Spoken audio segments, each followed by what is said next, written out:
The tension is high as months of probation violations come to light. Every missed report, every ignored rule, it all adds up, and the courtroom is ready to deliver the reckoning. About the 11th day of April, 2024, in Bexar County, Texas, the defendant, April S. Rodriguez, did then and there illegally use a controlled substance, namely methamphetamine, in violation of condition number 2. How do you plead to that? True or not true? That's true. In Bexar County, Texas, the defendant, April S. Rodriguez, did then and there fail to report to the supervision officer as directed for the months of February, April, and May of 2025 in violation of condition number 4. How do you plead to that? True or not true? True.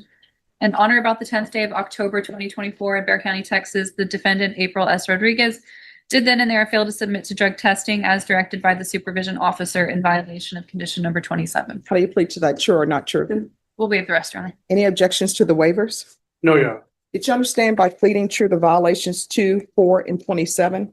Court could find it true, grant the motion, find you guilty, and sentence you up to 2 years in the state jail facility and up to a $10,000 fine? Knowing that, do you still wish to plead true to violations 2, 4, and 27? Well, do I have an option? Oh, you're going to plead not true, and then what will end up happening is we'll have a contested hearing. No, ma'am. So do you still wish to plead true to 2, 4, and 27? Yes, I do. Court will find 2, 4, and 27 true. Is there a proposed agreement? There is not, Your Honor. The state had originally recommended DVRF, but it doesn't seem as if the defendant would like it. So we're asking for revocation, given that there's nothing else that we can do with her. All right. And defense? Your Honor, we're asking for the court to extend her probation and to give her lifetime recovery as a condition for probation. And I call her as a witness to testify about what's been going on with these violations. Would the court like the court summary? Any objections to the court review and court summary? No objections, Judge. All right. Could you raise your right hand? Yes, ma'am. Do you solemnly swear affirm the testimony you give will be the truth and nothing but the truth, so help you God? Yes. All right. You can lower your hand, state your name for the record. April S. Rodriguez. All right. You may proceed, defense. Thank you, Your Honor. Ma'am, when you were not reporting, what was going on with you during that period of time?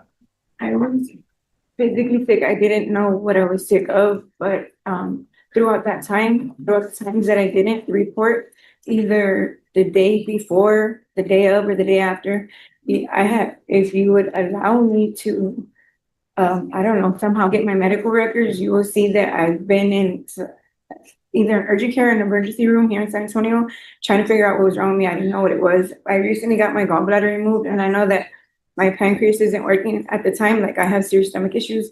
Anyhow, so that's what was going on.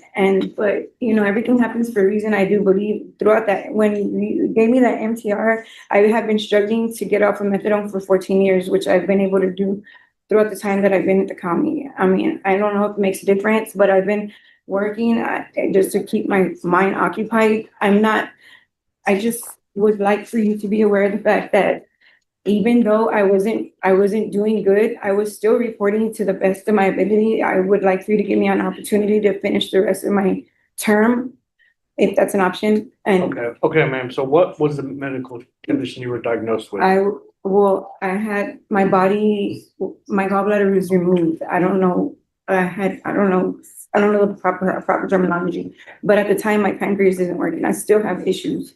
Okay, and what did you do on probation? You did some things on probation, right? Yes, I did. I did my parenting. I did my domestic violence, and I recall you telling me that if I did my parenting, I didn't have to do my community service.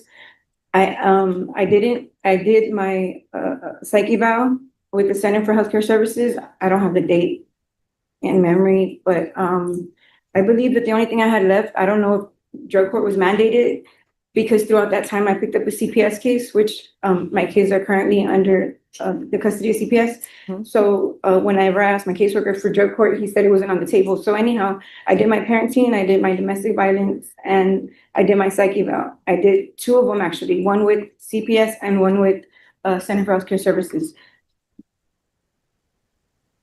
And do you have any prospective job employments or sources of income, or how are you going to support yourself if you are returned back to probation? Well, I'll get a job. I don't have a warrant anymore. I have an ID. That's something that I've been wanting to do for the longest time, but haven't been able to, simply because at first I had a drug problem. Second, I had a warrant, but that's not the case anymore. Past witness, Judge. Just a few questions, Your Honor. Ms. Rodriguez, when did you realize you had this gallbladder issue that you needed to have it removed? Well, at first, I really don't recall the date, but I didn't know what it was. I just know that I was really sick and they couldn't find out what was wrong with me until I had like a serious episode and they like removed it the next day. So that was like within those 3 months that I didn't report. And I did, however, keep in touch with my PO through emails and phone calls, but I didn't go in person. So the MTR alleges that you didn't report in November and December of 2024, February, April, May of 2025. Like it was more than 3 months that you didn't report. Right. Is that accurate? Yeah, it sounds like it is. Okay. So it also, the court summary also reflects the different efforts that the probation office made to get you to report. Do you remember those efforts that they were making? Yes, ma'am. Okay.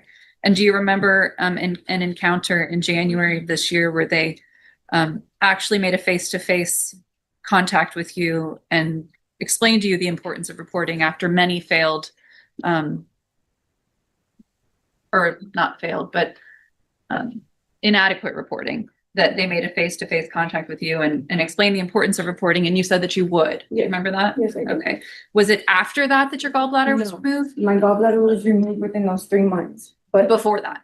yeah. Well, Okay. however, I didn't get right because now I have an issue with my pancreas, which is why anyhow, that's what was going on. Okay. And during that time, you had some positive UAs for amphetamines. So were you still using?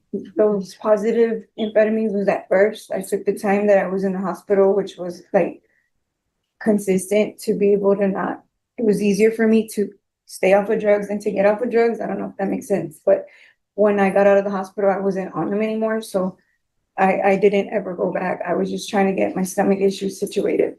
And so why did you refuse to go to DDRF when it was originally recommended? I don't, DDR, well, because at the time right now, I'm appealing an eviction. I only have like, I don't know, 6 days before I lose my home, and I have to the end of the month before my kids get adopted out. So I would really like to work on that. And I can go wherever you want me to go, if I could possibly save my home and try to get my kids back. Nothing further on. All right. Nothing further, Your Honor. I have a question. Did you complete parenting classes? Yes, ma'am, I have my certificate on my phone in banking. Oh, so you didn't tell probation you completed parenting. At the time when I was talking to her, I hadn't completed it. I took it. Did you turn anything in showing that you completed parenting? I just recently completed it. No, ma'am. All right.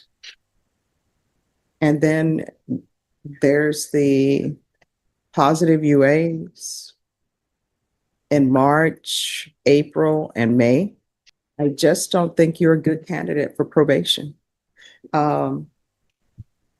You know, I go by what's before me, and you've been on probation since 2024, and you haven't done anything. Probation, what is the recommendation? Judge, the recommendation on the court summary is for her to be at.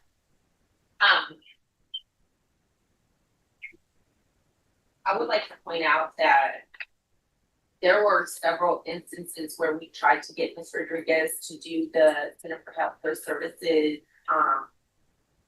appointments, and 3 separate times there was failure to report to those for the mental health evaluation. Okay. All right. So Ms. Rodriguez, here's the thing. People can only help you if you reach out for the help. If you don't, after they've set appointments after appointment for you, there's nothing else for the court to do. The court is finding 2, 4, and 27 true. The court is going to grant the motion, find you guilty, and revoke. State, what are you requesting for time? Your Honor, would ask for 18 months.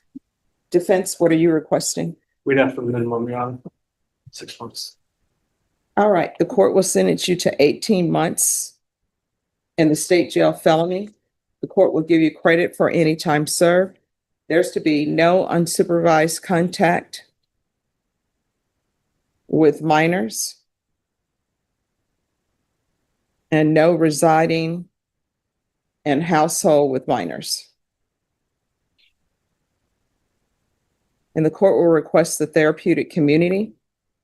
Did you review the document entitled Trial Court Certification of Defendant's Rights to Appeal with your attorney? Did you understand it and sign it? Yes, ma'am. All right, you have a limited right to appeal. That right to appeal is as it relates to the allegations in the motion, not the fact that you're on deferred adjudication. Because this is a felony conviction, you're not allowed to own or possess any weapons or ammunition. If you have a question over what that is, you need to speak to an attorney. And I'm so sorry. There's also to be no contact with Walmart. The verdict is clear. Accountability isn't optional. Probation is a chance to prove yourself, but ignore the rules, and the consequences are unavoidable. This is where choices meet reality.